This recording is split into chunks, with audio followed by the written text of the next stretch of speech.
Samaritan's Purse is sending doctors and nurses, power generators, water purification systems, and anything else the team needs so they won't be a drain on local resources. So there'll be a 40-bed hospital with 2 surgical wards, intensive care. It can be expanded. We can double or triple the size of it if we need to. Graham says they expect to be down there for some time. This is a very devastating event that has taken place in Venezuela. We were there for some time working in Haiti. About 5 or 6 years after the earthquake, we were still working there. And, of course, everywhere that Graham goes, so does the gospel. We just share God's love with everyone we meet. That's the foundation that we work off is the gospel. But at the same time, when people are hurting and people are dying, you don't stand up on a soapbox and preach to them. You start helping them. I'm Steve Jordahl. President Trump is returning to the site of an attempted assassination today. President Trump will address the Faith and Freedom Coalition's Road to Majority conference. The event is at the Washington Hilton, the hotel where a gunman fired his weapon during the White House Correspondents Association dinner in April. President Trump, the vice president, and several other administration officials were quickly evacuated. The president has not returned to that hotel since. The annual WHCA dinner is rescheduled for next month, but will take place instead at the Waldorf Astoria near the White House, a hotel. There's more news available online at afn.net and download the AFN mobile app for your Apple or Android device. I'm Rusty Pugh. If we lose this cultural war, we're going to have a hedonistic, humanistic society. Discover the story of the culture warrior Don Wildmon and how he went head-to-head with Hollywood, Playboy, the homosexual agenda, and the Disney empire. The movement Don started paved the way for Christians to boldly stand for truth and righteousness in a hostile culture. Watch Culture Warrior today for free. Visit culturewarrior.movie. It's First Time Caller Day on Trivia Friday. The number to call with your question or your answer to a question is 888-589-8840. 888-589-8840 is the number to call if you have never been on the air with us before. All right, so first-time callers only. That's it. Once a mystery question, if you happen to land on it, answer it correctly, you'll hear this sound. What? He hit the wrong button. The beloved rim shot. Hey, welcome everybody to Trivia Friday on American Family Radio. Thanks for listening. It's Friday the 26th, June 26th. Sorry for the delay there. I look at my phone. That's sad, isn't it? The all-knowing phone. You look at your phone for time, date, alarm clock, everything. All right, Ed Battagliano. Good morning, Brother Ed. Good morning, Tim. Professor Ed, I should say, here on Learning University. Sure. J.J. Jasper, the pride of Owensboro, Kentucky. Great to be here. People remember the Daniel diet, and there have been a lot of diets, a lot of fads. The newest diet out is the garlic diet. Yeah. Now, you don't actually lose any weight, but when your friends see you from a distance, you look thinner. You look smaller. Wait a minute, the Daniel diet? Yeah, you remember that? That was I missed that one. Oh, it was a big deal in the maybe late 80s, throughout the 90s. I was ignoring diets of all kinds at that time. Yeah. In late 80s. Huh? Yeah, you were playing poker with the guys between classes at college. I didn't care what I ate back in that day. No, that was really unfair, wasn't it? Yeah. All right, Trivia Friday it is on American Family Radio. First-time callers only. Oh, so good. If you've never been on the air with us, but you wanted to be on and ask and answer, then today is your day. And, Ed, what is that phone number for people to call? I'm glad you asked, Tim. Here's the phone number if you want to be on with us, 888-589-8840. Okay. Give it one more time. 888-589-8840. 8840. There is you the go. number to call. And it's, like you said, first-time callers. You do need to be 11 years old or older to be on this here show with us. And JJ, one of the 9 questions, we have 3 questions each. One of those 9 questions is going to be something special. It's a mystery question. We'll give out our original 9 questions as you mentioned. One is a mystery question. You don't know which one it is. No, you don't. Hence the mystery. But if you happen to land on it and answer it correctly, you'll hear this sound. Thank you. Ah, beloved cowbell. Beloved.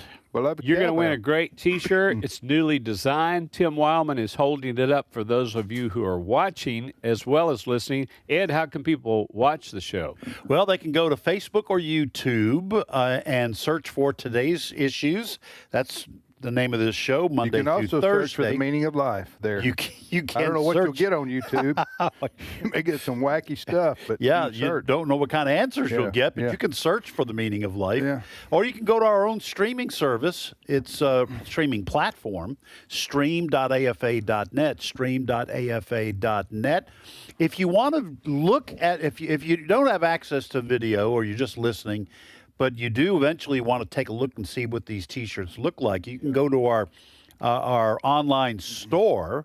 That's at resources.afa.net, resources.afa.net. Okay. Take a look at it. We also have all kinds of other products and resources there to learn a few things, find gifts. I hate to say that, guys, but we're almost through with June. You need to start thinking about Christmas presents, folks. I thought of Tim Wildmon yesterday, and if I hadn't seen it with my own eyes, I wouldn't have believed it. I took my daughter, Tegan, on a daddy-daughter date, and we went to Cracker Barrel, a big section, huge section of Halloween stuff. Oh. In Cracker Barrel. It's June. Yeah. We're not talking the end of August or September. And Tim would, he'd mock some of these retailers and say, well, that's just about like so-and-so putting out decorations, the decorations before the other holiday. We got Father's Day in the rearview mirror. It's still June, and this humongous section as soon as you walk in the door. And even my daughter said, what in the world? Who's did they not have a calendar? Cracker Barrel, they pull out Christmas in August. They get everything ready for Christmas in August. So they're 5-6 months ahead of everything. Well, plus, folks, if you our online store is a good place to get maybe some Labor Day presents for family. Yeah, a lot of people do that. That's a big present popular gift swapping. That's big to the American economy. That Labor Day that helps. You guys say that. I had a guy at church when Father's Day. Yeah. And he said he had heard the day before where Father's Day comes in at 10th as far as holidays. Attention, money spent on gifts, and he said it was Christmas, it was Mother's Day, Easter, Valentine's, and he said Father's Day came in right after Flag Day. Flag Day? I think he was kidding, but it goes to the point where Tim, 15 years ago, told me mothers get all this praise, you nurture, you love, you sacrifice, and dads say, guys, you need to do better. Every Father's Day sermon. And when he said that, I started realizing I'd never heard anything but that. When I was invited on a Sunday morning, I would do that. Dad, come on, you got to step up to the plate. You get to the end of the worship service, the pastor says, stand up if you can be a better dad. I want you to stand up out there and be a man out there. Okay? Quit being a slacker. Yeah, I just got through with my... Moms are knocking it over the park. Right. You guys, you men are horrible. Right. Yeah. 10 points to being a better dad. So number 10 on the holidays, right after Flag Day. After everybody exchanges gifts for Flag Day. That makes me feel pretty bad. Right after Flag Day. I tell my kids, just give me golf balls I can lose on your behalf. I can not ones that you're sorry you lost in a. As I hit this ball in the woods, never to be found again. I will remember you. Now let me ask you this. I just now thought of this. Yeah. I'm not trying to delay the inevitable here, but you mentioned losing balls in the woods. Yeah. Do you ever go looking for a ball and then see 2 or 3 others? Oh yeah. That's a happy moment. That's like finding. That's like putting on a winter coat and finding a $5 bill in the pocket. No, you go, oh man, this is bummer. Now, I'm distressed. Wait, this is a win. Yeah. If you're a good golfer, a really good golfer, have high expectations of yourself. Yeah. No, you don't stay in the woods looking for golf balls. But if you're an average duffer like me, and you go to the woods and you've lost your ball and you find 3, you consider it a win. Yeah. Yeah. You don't care that you hit your golf ball in the woods. Right. You found 3. There was a reason and a purpose and a mission to that. You know, what to your point, if I ever start golfing, I'm going to go with a snorkel. I'm going to be the only guy that's got his golf bag and a snorkel. Because you could really rack up if you dive in the pond looking for your ball. There are companies, and I'm serious about this, and their sole job, they go around the golf courses and they go in the ponds and the lakes. And they do that? And they'll stay there for a week and they'll retrieve hundreds or thousands of golf balls. It's really amazing. And what do they do with it? They just resell them? Some of them they resell them. Yeah, they resell them. So anyway, all right. So by the way, my mom is here. Yeah, she's watching. She's waving. She's in the peanut gallery, as they say. Yeah. And she's here, and she turned 86 this week. Linda Wildmon. So Wonderful. Amen. 86. All right, I got to throw precious lady. 86 years old. Godly, gorgeous, wise, right there beside Brother Don's side. You talking about me or Miss Linda? I'm talking about Miss Linda, wonderful mother of 4 children and grandmother and great-grandmother. But I want to throw in, she held a basketball record. She was a serious basketball player in high school. And 56, was it 56, Mom? Set some records. She scored 56 points in one game. Wow. Before there was Back a three-pointer. Right. Yeah. That's amazing. Before the three-pointer, yeah. Back in the day. Yeah, so serious athlete, an elite athlete to all those other nice things we mentioned. That makes me want to say Caitlin who? All right, go ahead, Ed. What do you got? All right, here are my 3 questions. James Fenimore Cooper wrote a famous 1826 frontier classic of American literature. What was the name of the novel? James Fenimore Cooper's famous novel. What was the name of it? He was a father of Alice. Alice Cooper. Yeah. Who I don't think he wrote a novel, though. Right. Welcome to My Nightmare. Yeah. Listen. Well, maybe that was a novel. I don't know. School's out for summer, isn't it? Yeah, something like that. Go ahead. All right. And now here's a question, folks. If you can answer, I'm going to pull a Tim Wildman here. If you can answer this question without looking it up or without asking someone, we're going to send you a T-shirt. Amen. So I've been doing constitutional questions about the Bill of Rights and the first 10 amendments to the Constitution. Here's this week's question.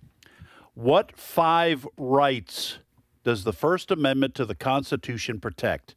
What 5 rights does the First Amendment to the Constitution protect? Or as they say down south, rights. Rights. Huh? What 5 rights? What 5 rights? Okay. Does I the just First wanted Amendment to to the interpret for Constitution? people who are listening in the South who need to know what you're saying. So if you can answer that without asking somebody or looking it up, you'll win a T-shirt. I interrupted the question. Go ahead. Yeah, and you can look it up if you want. You just don't get the T-shirt. All right, and third question, a true-false.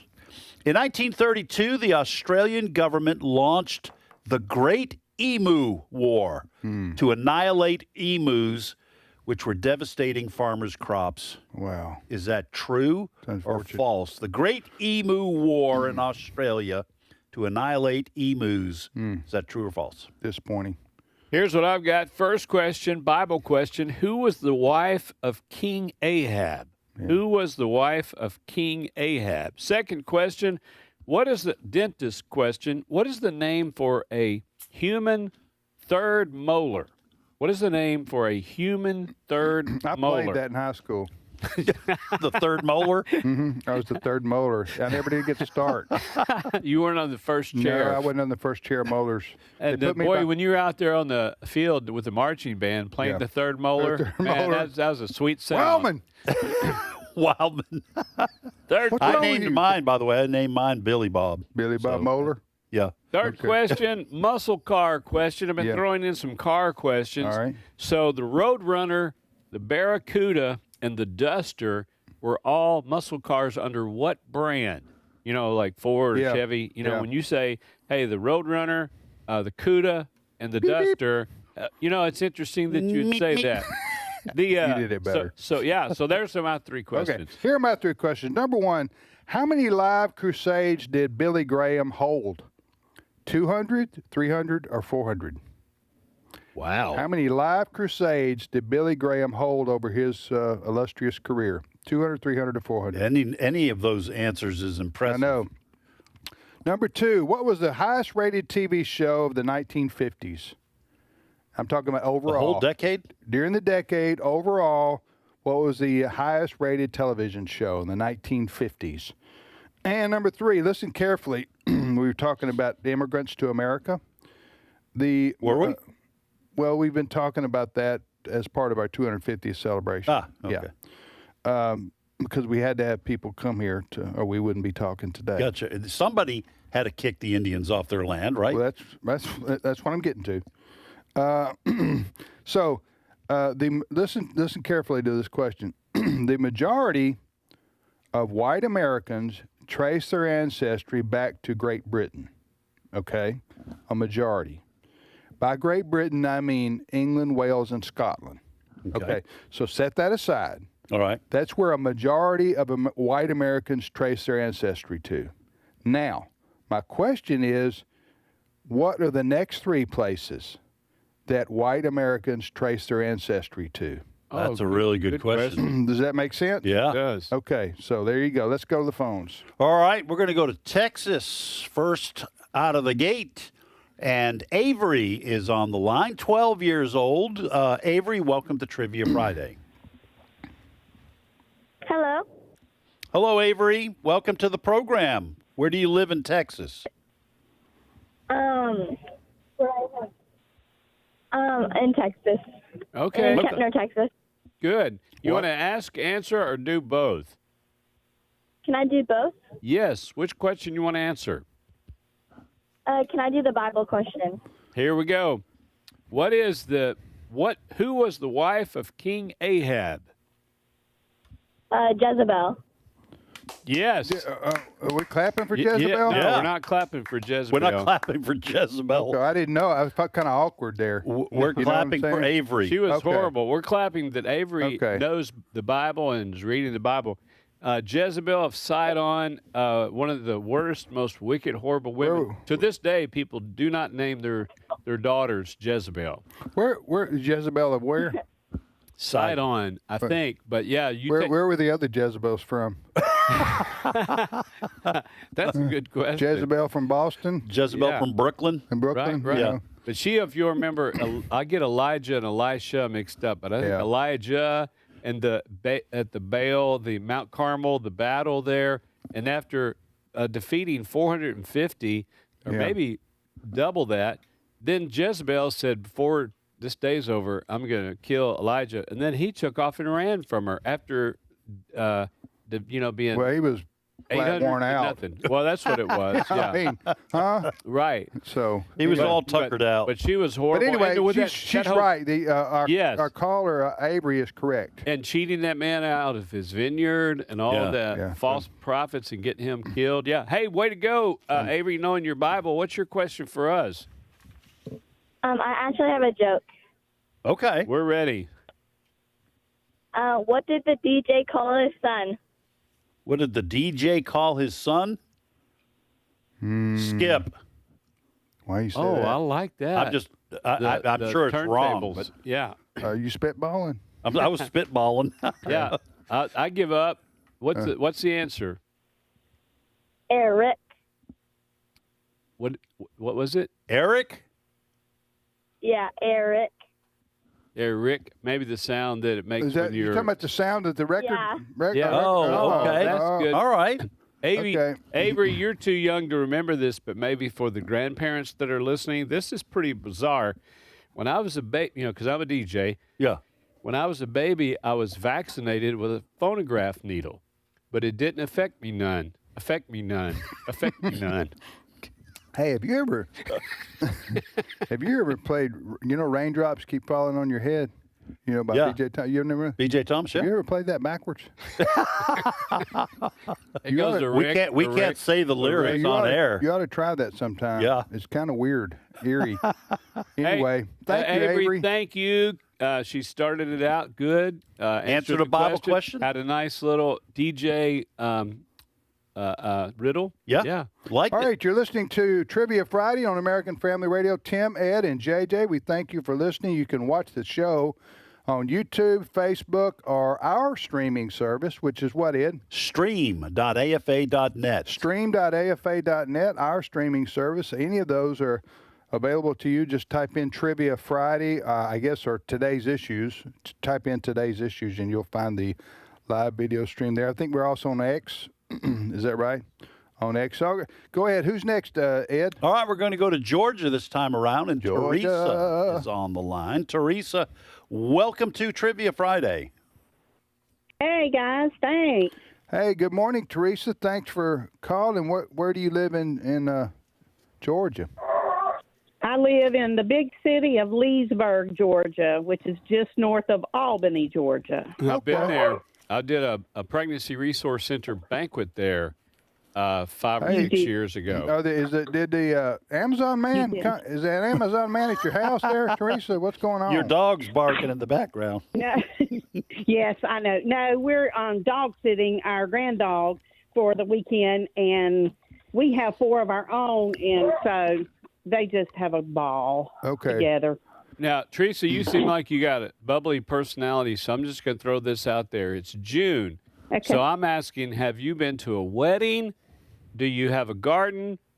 Have you guys got VBS underway? And or have you been on family vacation? Any of that happening, like the typical June stuff happening in your world? We did VBS week before last at our church, yes. Check. Okay. You didn't go to a wedding this month? No. Okay. No, I ain't got any, thank goodness. Yeah, I'm with you. Because they almost always have them outside. I'll be honest with you. Tell us how you really feel. I usually get the mail before Allison does. And I try to screen out those wedding invitations. Here we go. And sort of accidentally lose them. Put it in the shredder. Yeah, I mean, I feel bad about it, but I don't really want to. I don't think you feel bad you about it at all. You want to lose out a whole Saturday? Not only that, but most June weddings nowadays are outside. Yeah, I don't know what these people are thinking. Yeah. Folks, you think Definitely. Tim's kidding. My daughter, Tim knew, he came to the hospital when she was born, and they got married on Saturday morning. Tim said, thank you for that, because it doesn't ruin the whole day and just knock our whole day. We can't go to the It was golf awesome. course. But he was serious about that. No, I appreciate it. It was a 10 a.m. wedding, and I never thought I'd like that. But listen, I appreciate that because that way by noon you could have your day back. Yeah. Maddie is caring and practical and wise. And I said, when people were asking, well, that's odd, Saturday morning, I asked her, she said she went to one wedding like that and thought like you did and said, I don't want to mess everybody's whole Saturday up. Weekends are so precious. So I want to be able to come celebrate and then go on. Put a June wedding at 5 in the afternoon. That's just cruel. I think you know what you're doing. Am I right? I think the 3 o'clock one is more because you can't really get started with anything. You don't want to get all sweaty and dirty. Then and let me just say, as a preacher who's done a lot of weddings, the 3 o'clock one, that kind of time scares me more than anything. For that very reason, I'm afraid I'm going to forget it because you get started doing something. So that's why I would have signs all over the house. This is yellow stickies. Yeah, big 8.5 by 11 pages on the mirror in the bathroom, on the door, and just everywhere, on the refrigerator. Wedding today. Wedding, because you forget a wedding, you're going to be remembered forever. Not in a good way. Another job. Hey, I've taken us way down a detour, but thank you, Teresa. She's got a question. What's your question for us? Well, I haven't answered your question yet. Oh, okay. Which one you want to answer? Just go. You need a sticky note for this. I'll take the one about the teeth. The tooth. All right, here we go. It's a dentist question. Tooth or teeth depends on what state. Oh, don't do it. Don't say it. Don't say it. I'm from Alabama now. Come on. Okay. Here we go. Well, you started something, Tim. Here's the question. What is the name for a human third molar? It's the wisdom tooth. Yeah, there we go. Is that right? I didn't know we were going backwards on that. I didn't know they had a real name. How'd you know that, Teresa? Well, I will tell the truth. I did look that one up. That's okay. That's all right on that one. Well, I'm glad it was medium hard that everybody didn't know it. I didn't know. I've been around teeth my whole life. Well, since I was about 1 or 2. But And I didn't know that was what you called it. I was counting Wisdom. like backwards. I mean, towards the front. Yeah. And I thought, I have no idea what The name that's of a human third molar, and that's what we've all got wisdom teeth, unless we've had them pulled or surgically cut Well, out. Teresa, did you hear the beloved cowbell? I did, and I know what that means. Yeah, Yes, you got ma'am. a T-shirt headed your way. Yeah, you can wear it to a wedding. Ooh, awesome. We're going to send I it. have been trying to get on the show for years. Oh, wow. So I'm super excited. Hey, Look man. at this. You got through, first-time caller, and won the Learning University T-shirt. Brand new design, too. So before you ask us Awesome. one, or before we do that, we just want to ask you to make sure and stay on the line so we can get your address and shirt size. What's your question for us? Okay, so this is a line from a movie. The infamous line, "You had me at hello," is from which romantic comedy? It is the McGuire thing, Show Me the Money, but I can't remember the title of the movie, but it's that Yes. Show Me It's the Money Jerry Maguire. with Jerry Tom Maguire, Cruise. Yeah. Yes. Yes, I've yes. got, All right, good hey, deal. Good on Teresa, JJ. I've got 5 daughters, and my wife is a girl, so I know more about Okay. chick flicks and purses and fingernail polish than I'll ever admit to anybody. All right, thank you, Teresa. Stay on the line, Teresa. I'll put you on hold, and Cindy will get your information, and we'll send you a T-shirt. Fun lady. Our listeners are the best. Oh yeah.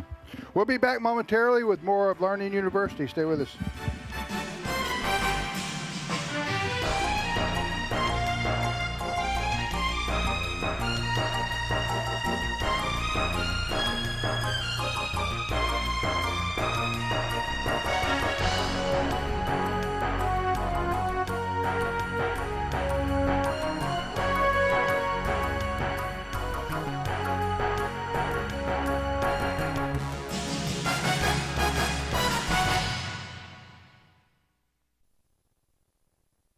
It's my turn.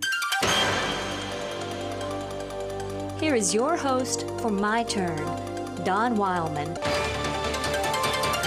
Back many years ago, an elderly couple, a man and his wife, were passing through Philadelphia.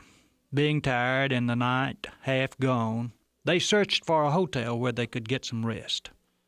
Every hotel they went to told them the same thing. Sorry, we're filled up. Finally, in desperation, the couple tried a little third-class hotel. As they entered the hotel, the man went to the night clerk and spoke. "Mister, please don't tell me you haven't got a room. We've searched all over town for a room, but the conventions have filled up our usual hotels. We're so tired. Please don't tell me that you don't have a room where we could get some rest."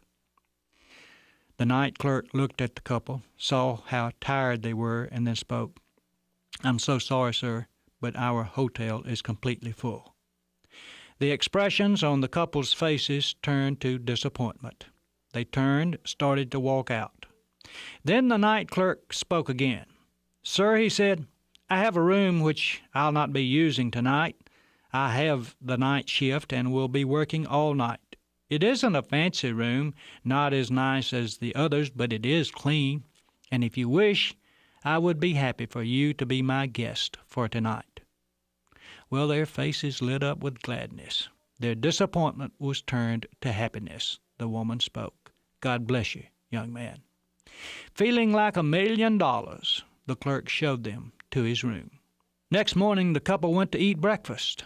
At the table, they sent the waiter to get the night clerk. They sent a message they wanted to see him. Entering the room, the clerk spotted the couple. With a smile on his face, he spoke. "Hope you got a good night's rest and everything was fine." Both the man and the woman thanked the clerk for his kindness. After exchanging a few words, the elderly man changed the subject. "Young man," he said, "you're too fine a hotel man to stay in a hotel like this. How would you like for me to build a large, expensive, luxury hotel in the city of New York and make you the manager of it?" Well, the young man sat there for a moment. He did not know exactly what to say.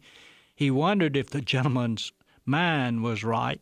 Finally, after searching for something to say, he stammered out these words, It sounds wonderful. You know, that young man didn't have to put those people up for the night. He could have turned them away. He had a good reason, and people have been turned away before. Remember Bethlehem? Already every major hotel in Philadelphia had turned them away. But this young man had something about him that refused to turn them away. He wanted to help, to be kind, do unto others. He did that. He followed the carpenter's command. It wasn't long after that a new hotel went up in New York City. It was one of the greatest hotels ever built. They named it the Waldorf Astoria, and the young night clerk became the manager and one of the world's greatest hotel men. The gentleman he shared his room with was William Waldorf Astor.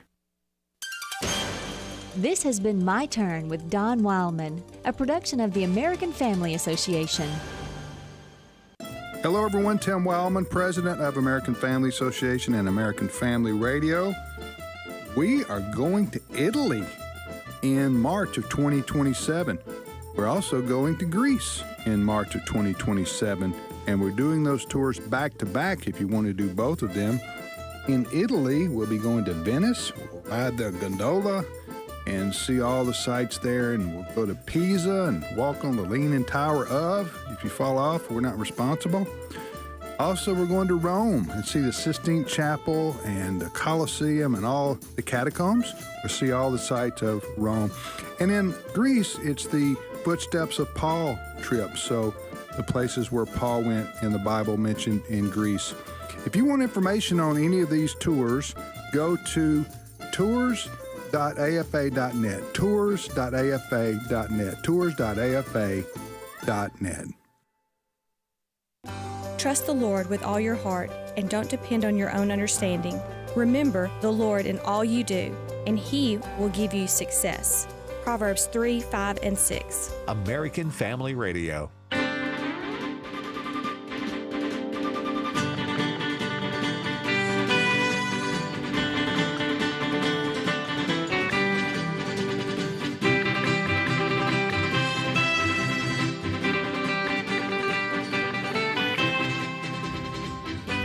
All right, welcome back, everybody, to Trivia Friday on American Family Radio, also known as Learning University. That was a little bonanza coming down the pike, the Ponderosa. Right.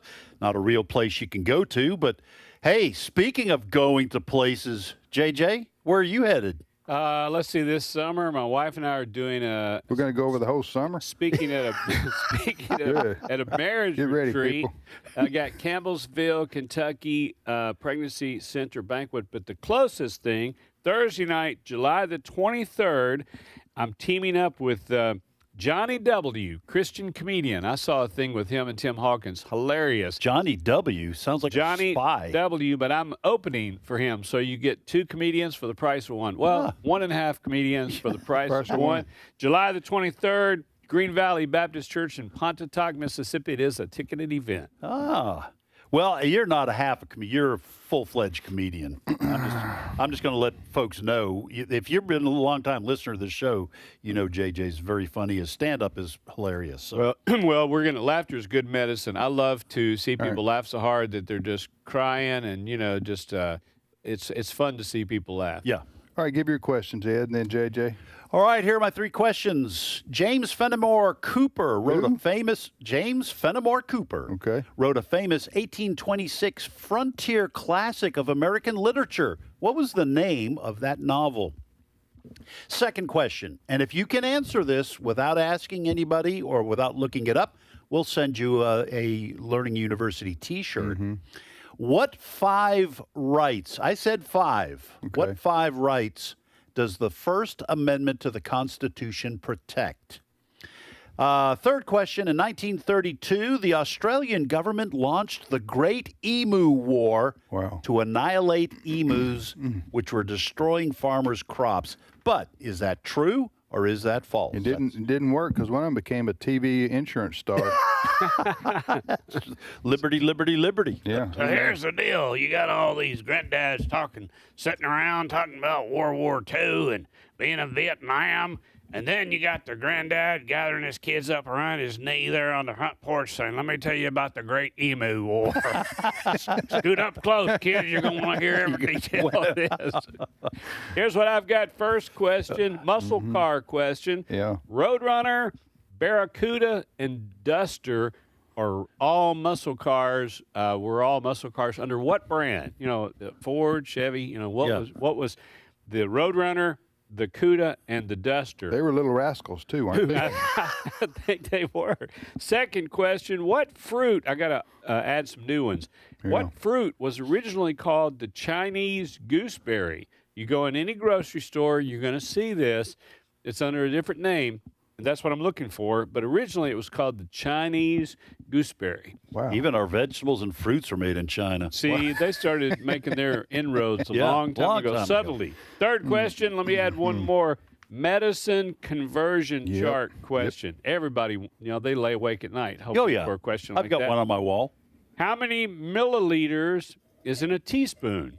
How many milliliters? You'll see those little things on the side of the bottle. This is this much, 10 or 15 or 20 milliliters. How many milliliters are in a teaspoon?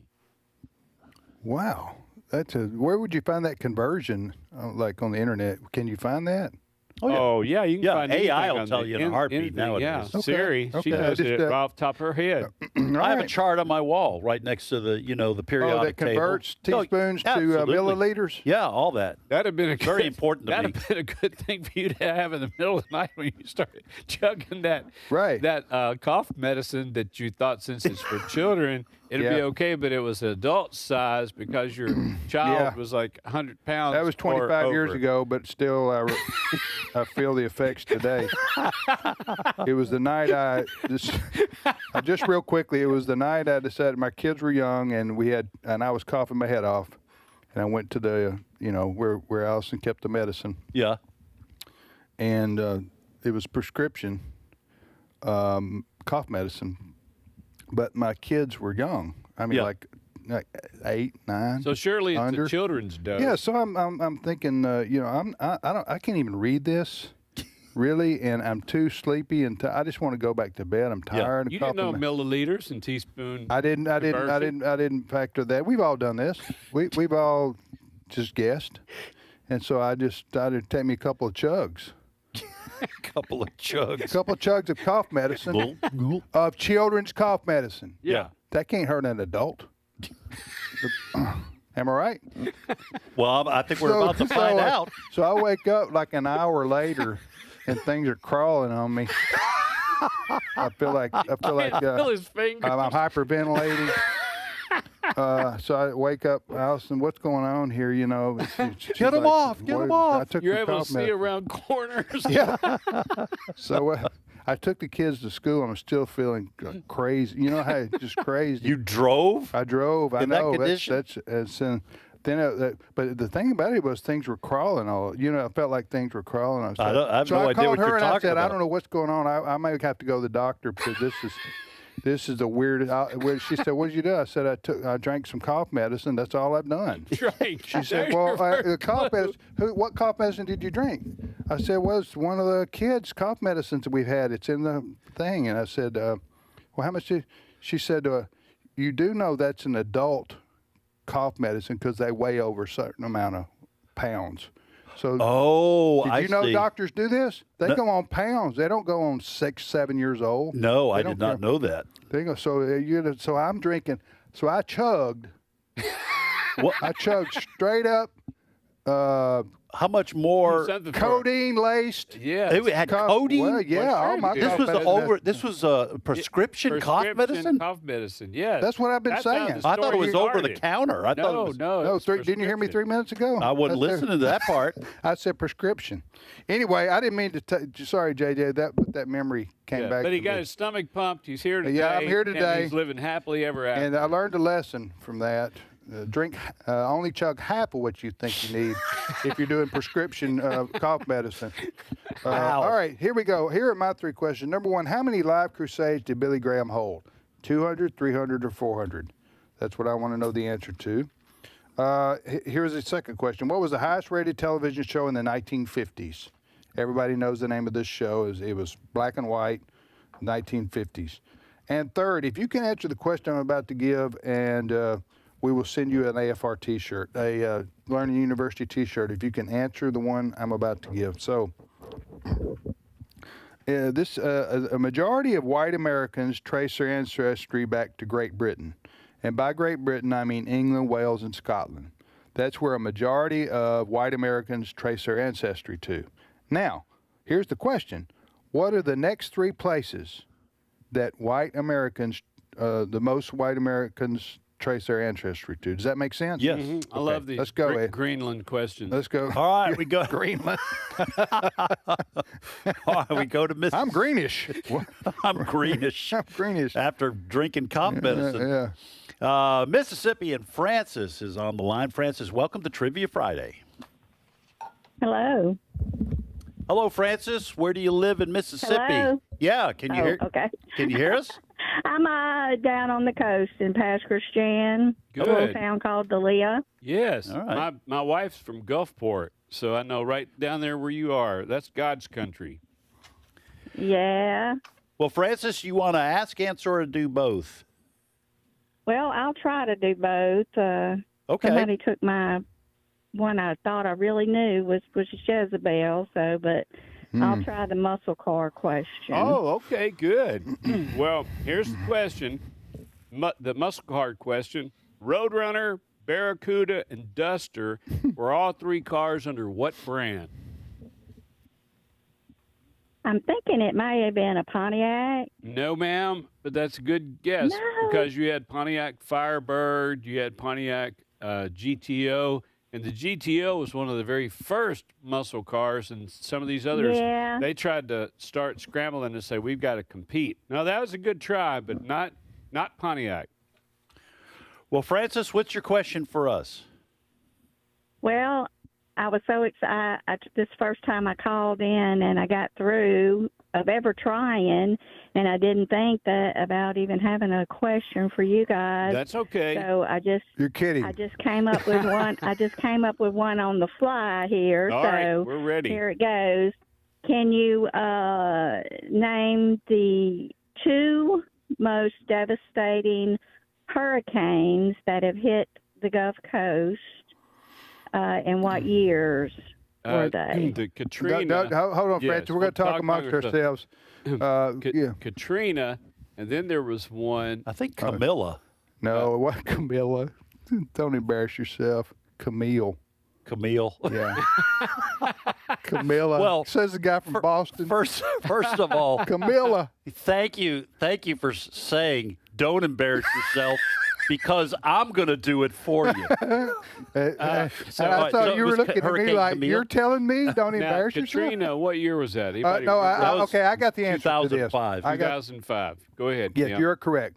Ed's correct about the date for Katrina. That's 2005. Is that right, Francis?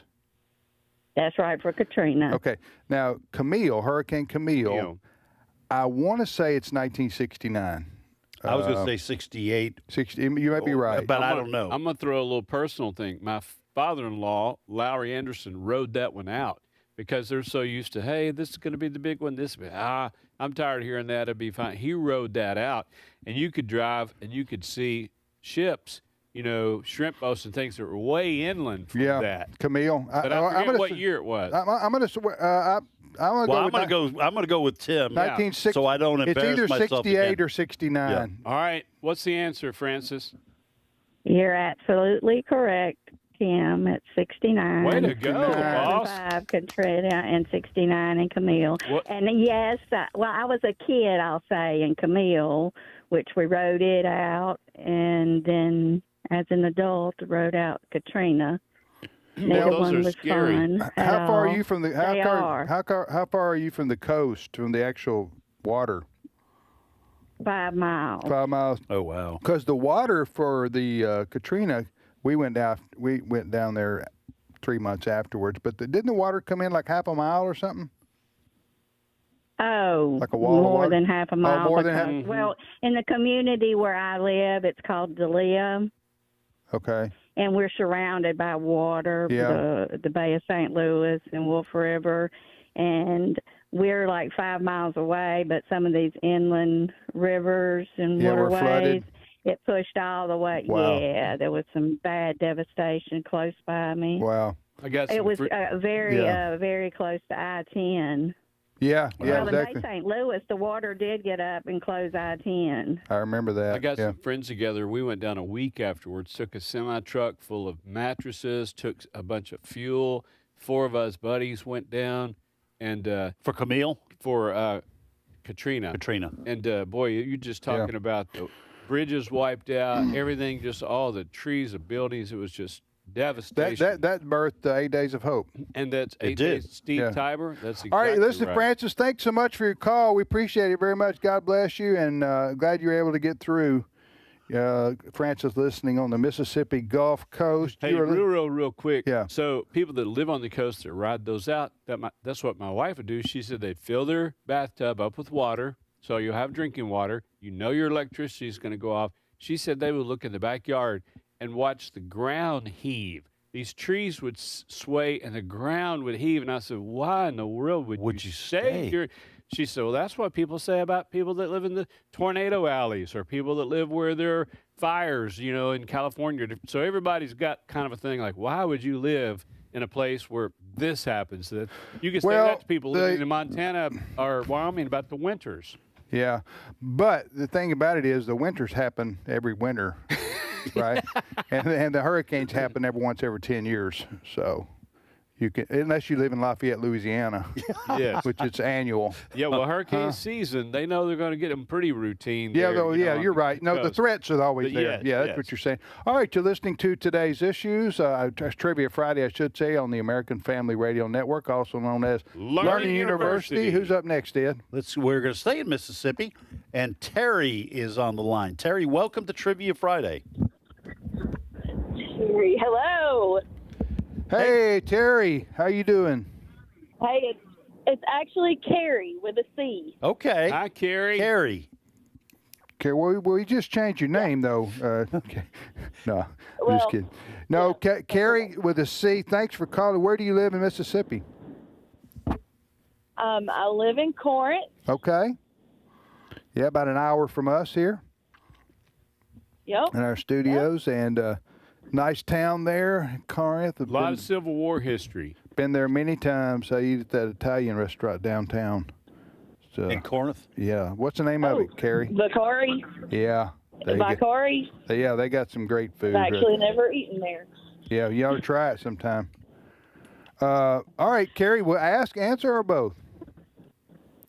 So I'm going to try to do both. Okay, which one do you want to try to answer? I'm going to try the 5 rights for the First Amendment. All right, Carrie. Now, remember, if you can answer this correctly without looking it up or asking someone, we'll send you a T-shirt, okay? Here's the question. What 5 rights does the First Amendment to the Constitution protect? Okay, so this is a complete guess. Okay. I haven't looked anything up. So I'm going with freedom of speech, religion, press, owning personal property, and freedom of commerce. No, you got the first 3 correct. Freedom of speech, freedom of religion, exercise of religion, and freedom of the press. The last 2 you did not get correct. Can you give her a chance since you've already given these 3? Make it easy for the next one. Give her one more chance to see if she can come up with the other 2. That's what, Americans love a second chance. Absolutely. Yeah. You want to take another chance at those last 2? I don't think I'm going to know them. Okay. You know Those what? last 2, I just were the hardest to come up with. Hey, you got 3 out of 5. That's good, and you really didn't make it easy for the next person. Yeah. So when that next person is wearing that shirt, they can go. I'm Well, put their hand over their heart. Yeah, the next. Think of The next Carrie. person. I don't know. I guess we'll do the T-shirt too. We'll have to for them. cut the sleeves off, like Tim says. Yeah, 3/5 of a shirt. Send them a muscle shirt. What's your question for us, Carrie?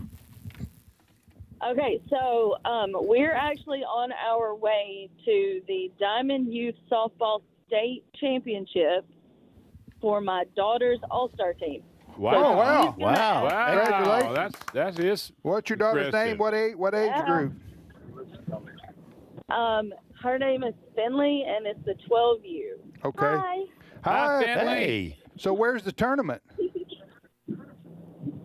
In Columbia, Mississippi. Oh, okay. So you got to drive ahead of you. Now, what position do you play, Finley? Normally right field. All right. Good. That's Second base. Second base and right field. That's great. That's yeah. What's the name of your team? Just Corinth All Stars. Perfect. Well, congratulations. What are And, the- that's a big honor to make it to that level, and we hope you guys do well. What are the betting odds on your team? Because I'm looking at games tonight. This slate of games. No, I'm just teasing. He doesn't bet, Carrie. Yeah, I don't Gary, bet. do you have a question for us? Yeah, so Finley's going to ask you a softball trivia question. Oh, I'm we're ready. Bring it. What country won the first ISF Women's World Championship? Okay, softball is popular in North America, but I don't know What if it is. country? I don't know. Yeah. I'm gonna say U.S. I'm going to go with the U.S. Yeah. I'm going to just throw Cuba out there for what it's Well, worth. you throw Cuba out there. Cuba? No, let me change that to the DR. A lot of baseball players from DR. I just want to hedge our Dominican bets. Republic. Yeah, Dominican All Republic. right, Dominican Republic or the U.S., Carrie? That's our guesses. It was actually Australia. Australia. Australia is softball's popular there. Okay, I think. Here's the deal. After the War of the Emus, a lot of people had a lot of extra time on their hands, and they headed to the Softball softball field. fields. Yeah. Well, here's the thing: when the men was off the war fighting emus, the women had to find something to do to keep them occupied, so they started playing softball out That there makes in that sense. field of dreams. If you build it, they will come. And then the emus will eat it. Mm-hmm. All right, thanks, ladies. yeah. And we pray that everybody stays safe and that you have Australia. fun and have a great tournament.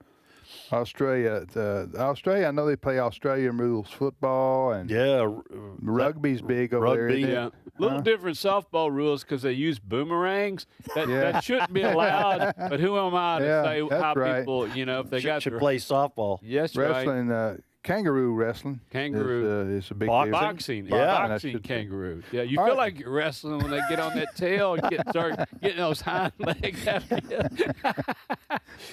What's in that pouch you got there? Afraid you're going to have to go through the metal detector. You stick your hand in a kangaroo's pouch, you're going to find out what's You're real. gonna find out the meaning of boxing. There's the name of your book. There's the title of your book. I stuck my hand in a kangaroo pouch. I don't care And I what's found out. I don't care what's in it. I'd read it. I'd try the book. All right, back to the phones. All right, Ed, we who's go to next? Illinois. And Jan Land is of on Lincoln. the line. Jan, welcome to Trivia Friday. Hi. Hi, Jan. How are you doing today? Hey, I'm doing great. Wonderful. Well, what part of Illinois do you live in? We live in the Quad Cities, and actually, I'm a mile away from the Mississippi River that crosses over into. Okay. Hey, tell our listeners the Quad Cities. I mean, I know them, but you got go ahead, tell them the four. I'm sorry. What are the Quad Cities? Oh, the Quad Cities is Moline. Hey, Jan, whoa. Your alarm's going off. What in the world is going on No, there? you're getting a UFO hovering over you. You're about to get sucked into a portal. What is that noise? We're in the car and we're heading to Michigan. Does that happen to everybody? Explain the noise. Does that happen to everybody that goes to Michigan? I don't know about that. That sounded like a warning to me. Like it sounded like someone's alarm going off on their phone. Do you even know what we're talking about, Jan? Excuse me? What are the 4 quad cities? Oh, okay. The 4 quad cities is Moline, Rock Island, Davenport, and Bettendorf. Right. All right. Is that where? Isn't that where John Deere is? Yes. That's what I thought. Well, you know your geography. Sure does. I know the John Deere Corporation is there, and they also have a big golf tournament every year there in the Quad Cities, the John Deere Classic. So you know what's you want to keep it upbeat. It's Friday, but on a sad note, this farmer and his girlfriend, longtime girlfriend, broke up with him, and she wrote the farmer a John Deere letter, just to break up. Yes, it was just terrible. John Deere letter. Yeah. Dear John. Farmers.com. Is that where is that date I haven't service? seen a farmers.com. What happened to them? Commercial in a long time. Did they get sued or something? No, they got all filled up. All the farmers got all the they all got wives, and they all got wives, and now everybody's living. They're out of happily business. ever Okay. After. All right. Go ahead. Which one you want to answer? I would like to answer the question about the 50s. You know what? Okay, let's. Jan, we're gonna have to take a break right here. Can you call her back? Yeah, you're breaking maybe on up. A better connection too. Okay, what we're gonna Not do, through. Jan? We're gonna call you back. Is that possible? We got her phone number. We're going to call you back so we can get a better connection, And hopefully. not Bluetooth, if you don't mind. Yes, that's a I think that's what's throwing us off. Bluetooth hounds. Have you heard of these? Well, I've heard of the pirate. He was one of the most feared pirates in the Bluetooth? Caribbean. Bluetooth? Had yeah. one tooth, but he was fierce.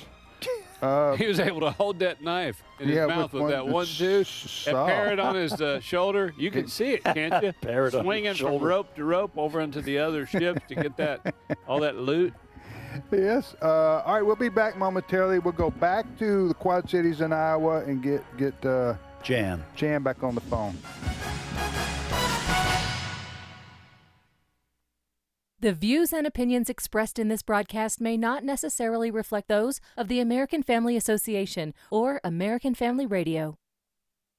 Faith, family, freedom. American Family Radio. They will thrust a cell phone in your face. If you ask a question, they'll surround you with cameras. They'll scream at you. They'll try to get you to commit violence. I believe God is giving us a little bit of a glimpse into what life without Him would be like. A Disciple's View with Todd Herman. Critical information from a faith-enriching perspective. Weekdays at noon Central on AFR. This is American Family Radio, a listener-supported ministry of the American Family Association.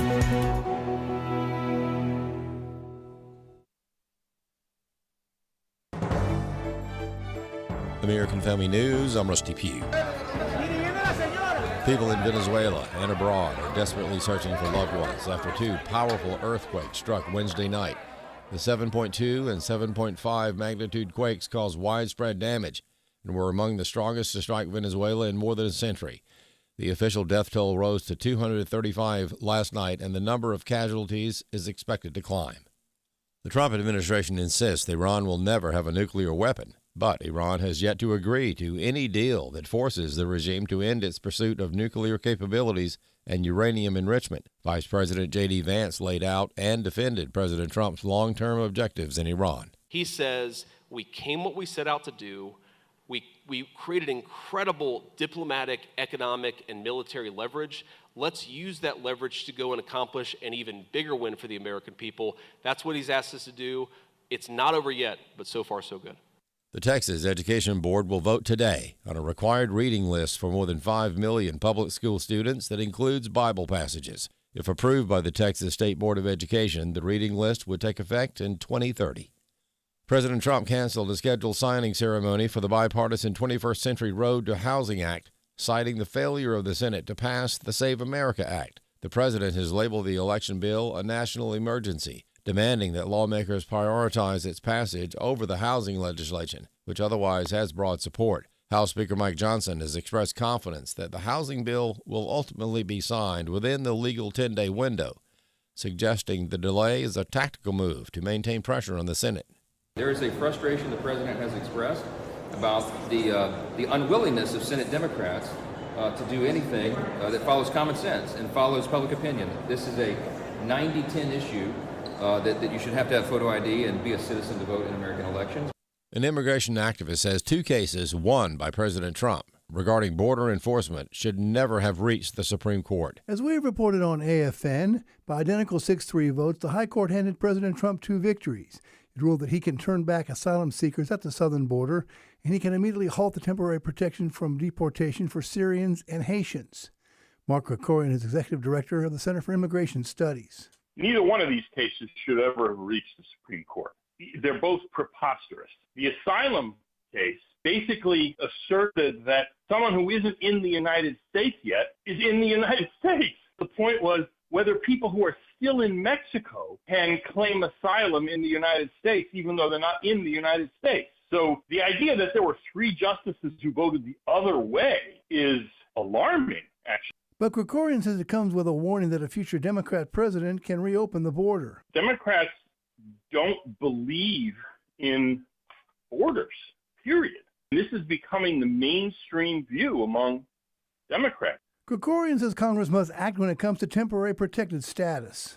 Congress needs to abolish TPS because presidents have shown they cannot be trusted to administer it responsibly. And in addition to that, Congress needs to prohibit the executive branch from giving work permits to people whose status doesn't call for that. I'm Chad Groening. And finally, police say a shocking discovery inside a Colorado funeral home has led to the arrest of a former county coroner and his brother on more than 100 felony charges. Authorities say former Pueblo County coroner Brian Cotter and his brother Christopher are each facing 125 counts of abuse of a corpse after investigators allegedly found 24 decomposing bodies and other human remains hidden behind a secret door at their funeral home. District Attorney Caleb Bove discussed the investigation Thursday. At this time, 19 of the 24 bodies recovered have been identified. While the case will proceed at this point, law enforcement will continue their investigation and work to identify the remaining 5 bodies. Investigators say some families may have received fake ashes instead of their loved ones' cremated remains. The brothers are being held on $1 million bond as the investigation continues. Ted Lindner, Fox News. There's more online at afn.net and on the AFN mobile app. I'm Rusty Pugh. AFA Action takes attacks on the family seriously. The enemies of the family constantly employ new tactics to try to sneak past our radar. They know if we stand together, their evil plans will fail. Your gift to AFA Action allows us to stay vigilant against their onslaught. And if you give this month, you'll receive access to the Cultural Institute video When Your Faith is Illegal by Frank Harbor on AFA Stream as our thanks. You can make your gift today at afaaction.net. This is Trivia Friday. The number to call with your question or your answer to a question is 888-589-8840. Now, back to more Trivia Friday.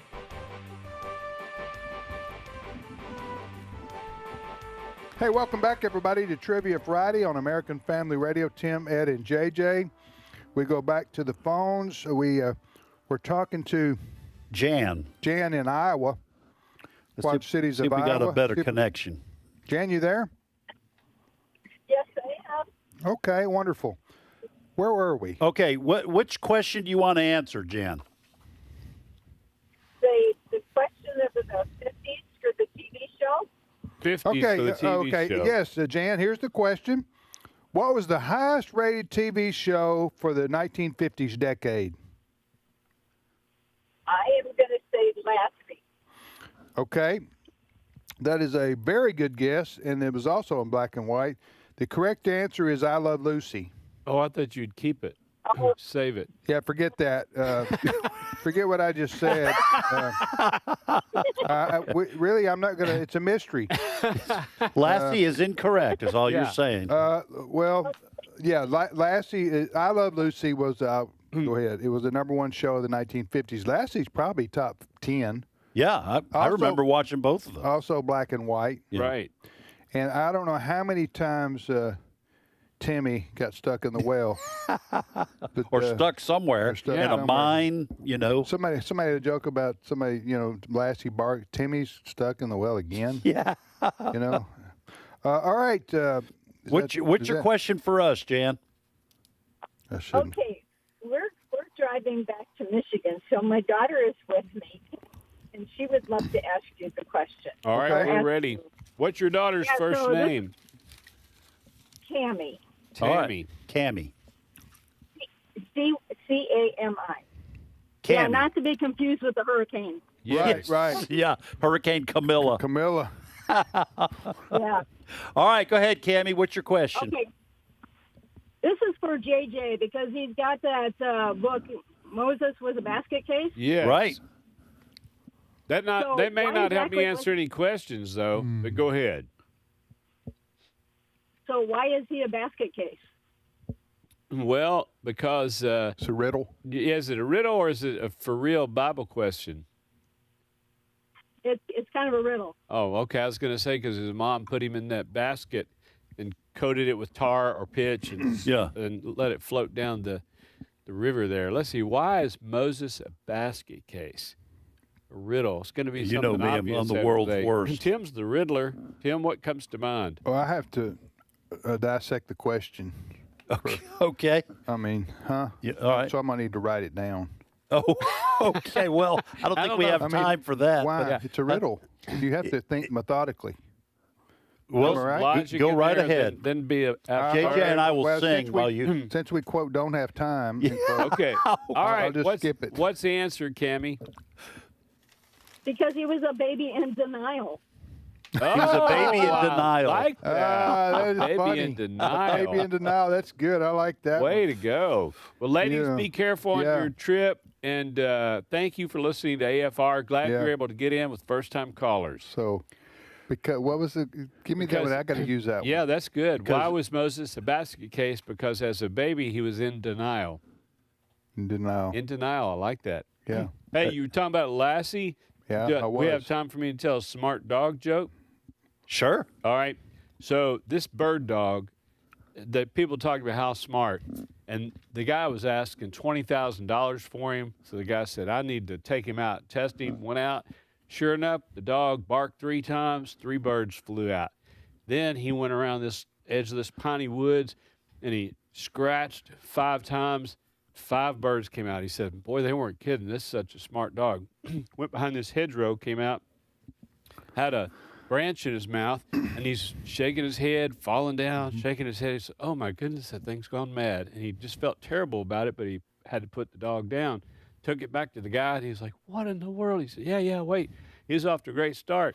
Barked, scratched, then he came out from behind this hedgerow with this stick in his mouth, and he said, he'd gone crazy. No, he was trying to tell you there were more birds than you could shake a stick at.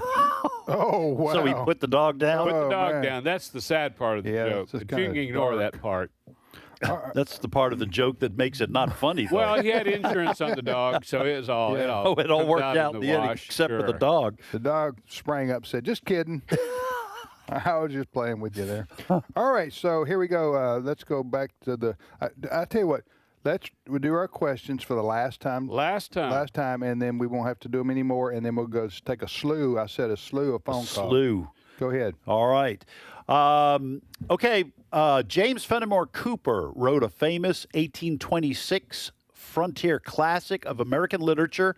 What was the name of the novel that James Fenimore Cooper wrote? Imagine his mom getting mad at him. Yes. James Fenimore Cooper. You get your rear end in here. How many times have I told you? Yeah. Huh? Don't shake stay the in stick. or stay out. Right. Close that door. We can't heat the whole neighborhood. Don't be boxing kangaroos out there, boy. What's And wrong for with you? sure, don't reach in its pocket. Right. All right, second question. Ouch, Boston boy. All right, what 5 rights does the First Amendment to the Constitution protect? And 3 have been answered: freedom of speech, religion, and the press. If you can get these last two, these are the most difficult for folks. Without looking it up, without asking anyone, we will send you a T-shirt. Nice. So someone has already helped you with that question. And my final question is a true-false.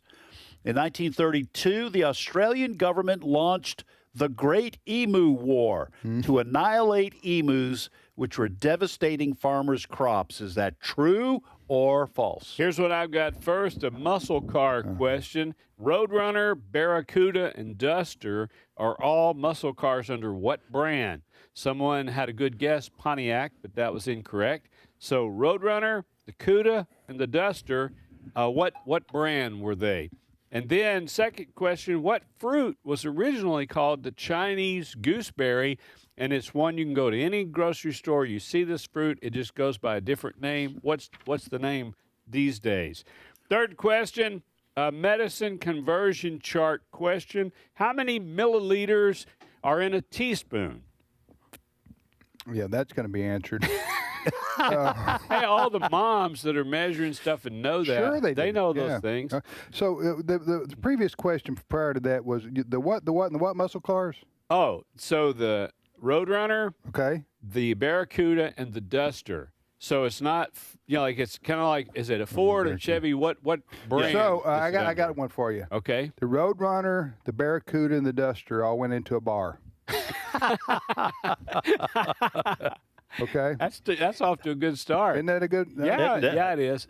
I think I know this one. Yeah. Okay.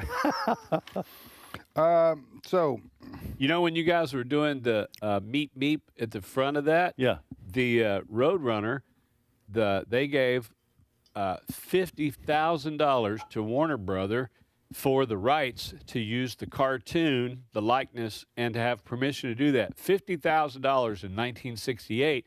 And then they spent $10,000 to make I was going to use this for true or false, $10,000 to make the horn go meep meep, just like from the No Roadrunner. kidding. Yeah, Did they let them do it? Yeah, they did it. And that's the 1969 Roadrunner, the horn, it goes meep meep, just like you did. Wow.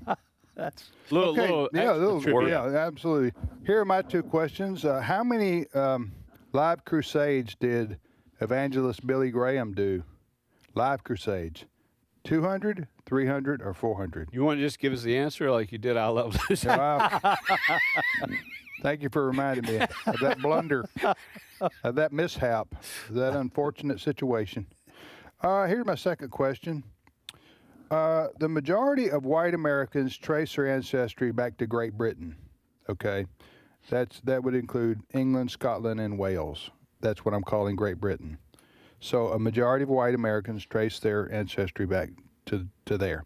Now, for a free, obviously free, for $2.50, we'll send you a Learning University T-shirt. It's a special deal. You get for a Learning University T-shirt to be sent to you, compliments of American Family Radio. You answer this question, and we'll send that to you. But the question is, what are the next three groups after the English people? Does that make sense? Yeah, it does. The three groups that have that Americans cite as where their ancestors came from. The white. Love these Antarctica questions. JJ said Greenland, and that is a good guess, but incorrect. Good guess. That's when you go, no, that's not even a good guess. All right, we go to Texas, and Anita. Anita is on the line. Anita, welcome to Trivia Friday. Hey, how are you? Anita, we're doing great. Thank you for calling. Howdy. Welcome. Where do you live in Texas? I live in Conroe, Texas. Okay, wonderful. I was down there not too long ago. Conroe, the Woodlands in that area. Pretty lake over there. Yep. Yep. Our tower's in Conroe. Our AFR. Your tower? Oh, that's cool. Our radio tower, 88.3. For Houston there. Yeah. All right, Anita, you want to ask, answer, or both? I would do both, please. Okay. By the way, which radio station are you listening to? Are you listening on the app or on the radio? No, I'm on the radio because I'm in my car. You know what? It's 88. I don't know what it is. I just have it on there. 88.3. Oh, thank you. Right? That's right. 88.3. Yeah, 88.3. Yeah. Yes. Yeah. Okay, go ahead. I got to have it automatic. I listen all the time. Oh, Amen. thank you so much, Anita. Well, go ahead. You want to ask, answer, or both? What did you say? I'm doing both. Okay, which one do you want to answer? Both. I'm going to answer the car one, JJ's car one. Oh, good. Here's the question again. Muscle car question. Roadrunner, Barracuda, and the Duster. What brand are they under? Those are Plymouth, Chrysler Plymouth, whatever it was. Plymouth. Yeah, I that's had it. two of them. All right. Wait, you said you had two of them? I had a Duster and I had a Barracuda. That's right. Wow. I had a chance to buy a Cuda from a buddy for like just pennies. It was yellow and, mag wheels and big engine, and I kicked myself for not getting that. But those were iconic cars. Roadrunner, the GTX was kind of the same body, but that was a big muscle car. And the Duster, and I they had had some others. Toyota Corolla. Is that in not, that? Not is quite that in a muscle car. No. Hey, for you to have a No, Cuda, no. that was pretty ambitious. Anita, do you remember what year it was? 71? I want to say, no, I think it was a little earlier than that. My husband had it, and then he needed some money, so my daddy bought it for me. So that's what I took to college. I love it. A&M. What year? Yeah, it was a cool car. Cool. I don't remember back in those days. I didn't know any what of that color stuff. was it? It was maroon. Yeah, they had the Maroon maroon. bucket seats. Yes. The big, huge back window. Yeah. Right. Now, when I was on the floor. They didn't make very many Barracudas, by the way. When I was in high school, this would have been 79 to 81. There were two cars that were all the rage. And this must have followed what Anita's talking about. The cars you're talking about must have preceded these cars, but the Camaro, that was hugely popular. Yes. And that was the cool kids. Right. And then the Trans Am. The Trans Am was like, well, they have a Trans Am. I tell you what, but Trans was that Am. same thing for y'all? A little bit later in the early 80s. Yeah. Camaro and Trans Am. Yeah. But Pontiac Trans Am, Chevy Camaro, and the Trans Am. That movie actually put Trans Am on What the movie? map. The trucker movie. Wall to wall. Burt Reynolds. And, yes, Burt Reynolds. He drove a black Smokey and the Bandit. Smokey and the Bandit. It caused the sales to just go through. the roof. That makes sense. Yeah. Yeah. And it was right about that same time there. Hey, Anita, you had a fun car. That was some great acting in that movie. They started out. Wow. They started out putting Barracuda on the car, but then everybody called it a Cuda. So the later years, in the early 70s, they just had Cuda written on the side. Like Federal Express switched to FedEx. FedEx. And they were, she's right, she had there weren't many on campus when she was going to school there. Yeah. Nita, what's your question for us? Oh, okay. My question for you is, if you are traveling around Iceland, like in a car, van, whatever, and you see these little black mounds covered with white stone, what is that? A lot of people don't know this, but the emus is pretty tragic after the war on emus. That's where the burial ground is. Took a little while to ship them there and to get all them memorials set up, but that's what you want to do when there's been a massacre like it was in Australia against the war against the emus. It's emu grave sites. Where, in Iceland? Yes, it was worth sending it over there just to reconnect them with their ancestor. It's the most random and bizarre thing. Obviously, do you guys have any idea? I have no idea. What do they say? I have no earthly idea. What's the question? Yeah. I've forgotten the question. Little black mounds with white stones. Is that right, Anita? That is correct. They're covered in white stones. One white stone on each black mound. Black mound with the white stone. In Iceland. Is that right? Yes. Hey, I'm curious to find out. We don't know what's the answer. I'm just going to say penguins who perished. Dead penguins? Stay with the memorial sites. They're like a sacred animal in Iceland. Are they? Like cows are in India. No, yes, exactly. It's a religious thing. in Iceland, penguins are revered like cows in India. A lot of people don't know this. No, But they're much harder to milk. I'll just tell you that. It's the penguins. Yeah.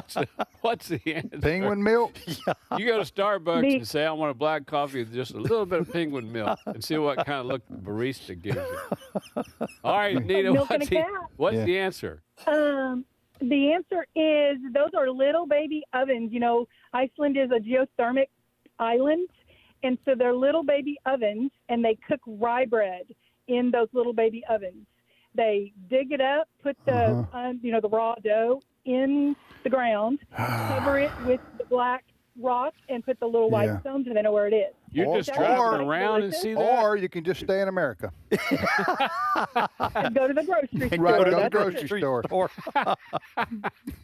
It's actually really good. Yeah, It's a real sweet rye. So It's you've very been delicious. there. Have you had it? Yes.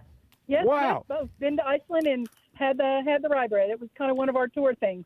Wow. Well, let me ask you, since you've been there, what would you vote for, Greenland or Iceland? Which one should we take for our 51st state? Oh my gosh, Greenland is a pit. I wouldn't go there. We went there twice to two different cities there, and it was just so nasty and so desolate, and so the people are not nice, which I can understand because it's just an island of nothing. Yeah. But Iceland was very beautiful, very cosmopolitan, very kind. We did the it's geothermal, so we did the baths, and oh my gosh.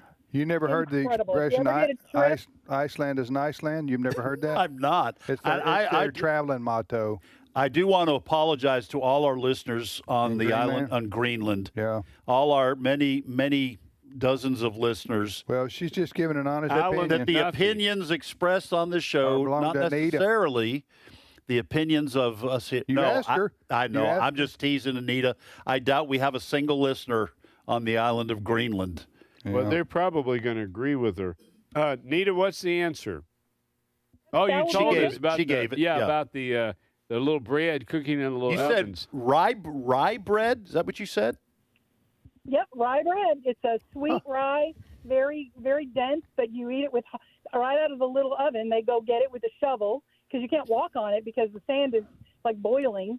And so they do a little shovel. They bring it in. It's wrapped, and then you unwrap it like they're fresh, and you get some butter, sit at the table, and eat your hot rye bread with butter. It's just delicious. Wow. Now I'm being real nosy now, but for you to be to Greenland a couple of times, Iceland, all this, you just love to travel. Is that through work? What's the story there? No, we have a group of 6 of us. 5 of us all graduated from high school together, and we've traveled to many places. We rented a catamaran. We did a cruise to Italy and Greece. And this was a cruise to Iceland, Greenland, Nova Scotia, and then we landed in Boston, started in England, and then we also did Scotland and Ireland. So how fun! It's these friends that we travel with that we just have the best time. That's lifelong. And it's the only way you can do. Yeah, it's the only way you can really do all those places at the same time. You know, to start in England and then go to Iceland, two stops there, 2 stops in Greenland, 2 stops in Nova Scotia, and then on to Boston. And we stayed in Boston for about 4 extra days, so that was lovely. That's a wonderful place. You know, I know y'all are going to have a blast. Yeah. You've given so many layers of a testimony that Michael W. Smith was right. Friends are friends forever. You know, if the Lord's the Lord of them. Here, you got friends from high school, and now you guys are all grown up, and you're like, let's just continue, and let's just travel the world and have fun. You just made so many memories, and you've got pics to look at, to just laugh, and just to cherish those memories. Good for you. Thank you for listening to AFR. Have a great weekend there in Texas. What a nice lady. Our listeners really are the best. You know, Burt Reynolds was very underappreciated. Burt Reynolds? As an actor. Do you know this? I didn't know that. Well, I was thinking back to Smokey and the Bandit. Yeah. I've never seen that movie. Good buddy. Wait, you've never I've seen never it? seen Smokey and the Bandit. Okay, you know, here's the thing. You and I need to make a pact because all these iconic films, I've only seen half of them. I never saw Jaws. You need to watch Smokey and the Bandits one weekend, and I'll rent Jaws and watch it. All right. But we need to check some of you these watch things Smokey off. and the Bandit, you better have some tissue. Oh, brother. Because it's at the end, I'm not going to give you a spoiler alert. Yeah, don't spoil it for me. No, but don't spoil the It's experience. not like Brian's song, but it's close. It's right really there with close. it. It's really a move. There's a particularly moving scene. Oh, wow. in there. I guarantee I'll be waiting for Jerry it. Reed's part of the one that's going to bring you to Reed, tears. Yeah, it's anyway. But the Trans Am, watching that Trans Am, listening to the exhaust and it rumbling down the road. Yeah, with that big eagle-looking thing, or what's That'll the Phoenix bring back memories. on that hood? We got time for one more call. All right, we go to Indiana. Yeah. And Bob is on the line. Bob, welcome to Trivia Friday. Who's your daddy? Thank you much, guys. See what I did and there? you can't misspell my name. Good. No, we got it. Backwards or forwards. Yeah. What about Bob? What about Bob? Yep. Hey, we're Now coming you'll up. always remember. Yeah. Yep. We're coming up towards the end of the program, Bob. Yep. So ask, answer, or do both. Well, I'll actually ask you guys because she took my one for the muscle car. So I'll kind of go along with that. So, and it'll have an extra credit. So here's the question. Who drove one of those cars in what show on TV? All right, we're going to talk amongst ourselves here, Bob. Is this the one? What's the one with Daisy, the Dukes of Hazzard? But it wasn't a Roadrunner. They drove a 1969 orange Dodge Charger with 01 on well, the then side. I don't have a guess. But a Dodge Charger body style looked a whole lot like a Roadrunner. What's the answer? I don't know the answer. The question was Barracuda. Oh, the Barracuda. Oh, Barracuda. Yeah. You know, how about Bullet with? That was Steve a McQueen? Mustang. Mustang, That was okay. like a '67 Mustang. Well, I'm fresh out of. Hey, I don't know. I should know that, but who drove a Barracuda? Don Knotts did. And there's an extra credit if you get it. Well, I'm going to say Don, almost out of time. Don Knotts in the Apple Dumpling Game. Apple Dumpling It Game. would be Nash Bridges was the show. Don Johnson drove the car, and they called it a CUDA. Oh, And his- Miami Vice. Miami Vice. No. Nash Bridges. Oh, was Nash the show. Bridges. All right, hey, Yep. we are Bob. We are out of time. I think that's when he lived on a sailboat and was like a detective or something. All right. James Thank you, Bob. Fenimore. Sorry to rush you. James Fenimore Cooper. What's the name of the novel? You guys know? No. Last of the Mohicans. The other two rights from the 5 rights of the First Amendment is peaceably assemble and the right to petition the government. And then it is absolutely true the Australian government launched the Great Emu War, and they used World War I veterans, and the soldiers lost. What? They could not wipe out the emus. 5 milliliters in a teaspoon. What fruit was originally called the Chinese gooseberry? I don't know. Kiwi. Billy Graham had 417 live crusades. Wow. And after British Americans is number 1 German. I was going to say Irish. How about Irish 2 and Italian 3. Yeah.